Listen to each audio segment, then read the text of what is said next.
السلام عليكم ورحمة الله وبركاته.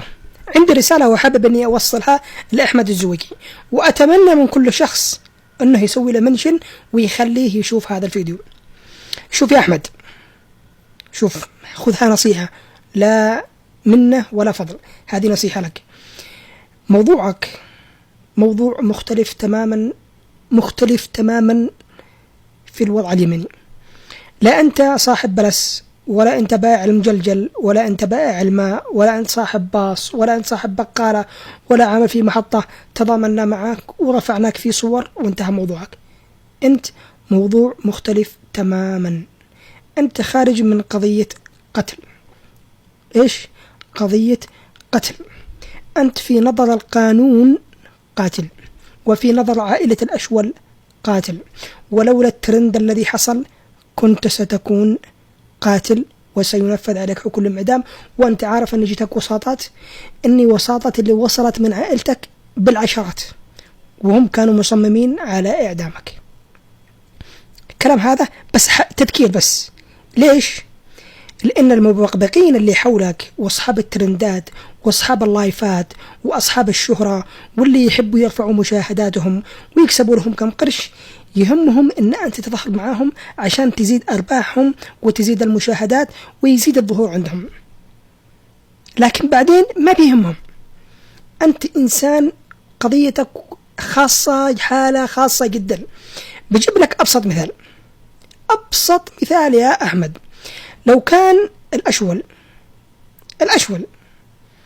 لو كان اختفى من الحارة اللي أنت فيها وطلع وراح مكان ثاني، وما جلس في الحارة اللي أنت فيها وأمام عيونك وأنت تتفرج عليه كل يوم رايح جاي، وهو عمل القضية ذيك بكريمتك، لو كان مشي، أنا أتأكد لك 1,000,000% أن كان أنتوا نسيتوا القصة نهائيا ولا أحد بيتذكرها. لكن لأنه جلس أمامكم وفي الحارة وتتفرجوا عليها كل يوم ورايح وجاي، ممكن أي احتكاكات واستفزازات، وصلت الأشول إلى هذا اللي وصلت إليه القضية، وراح راسه. وأنت كنت طفل، مش كنت طفل، لكن شخص عاد الحمية والدم فيك كثور، سويت اللي سويته. فتوقع من أي شخص حولك يا أحمد الله يرضى عليك أنه يسوي هذا الموقف، يأخذها عناد، يقول لك أنا لوجه الله بايع نفسي.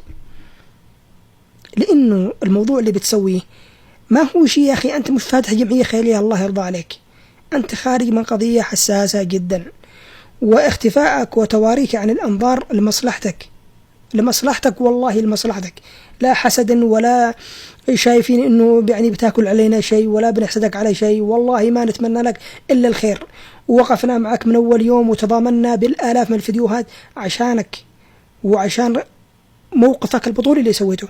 لكن مش معناته إن أنت تخرج وتظهر هكذا قدام الناس وكأنك محرر القدس. يا أخي الوضع ما هو كذا، الأمور مختلفة.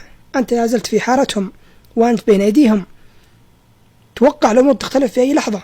لو سمع لك واحد كلمة كذا ولا كذا ممكن يطلع الجن في راسه وتنتهي موضوعك. يا أخي لا تصدق هذول المبغبقين والمفسبكين كم من راس راح بسببهم، كم من راس من اللي تعرفوا من تبع السياسيين واللي فوق بسبب شوية لايكات شفت بس خلوه بطل، وبالأخير بلحظة راح.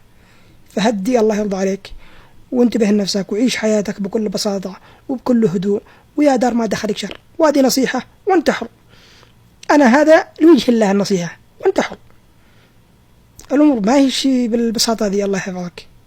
خذها بعقلانية، وأنت إنسان واعي الآن وعارف الصح والغلط، ما عادكش طفل، وتقبل نصيحتي بكل ود، وإذا في شيء غلط قل لي أنت غلط. تحياتي.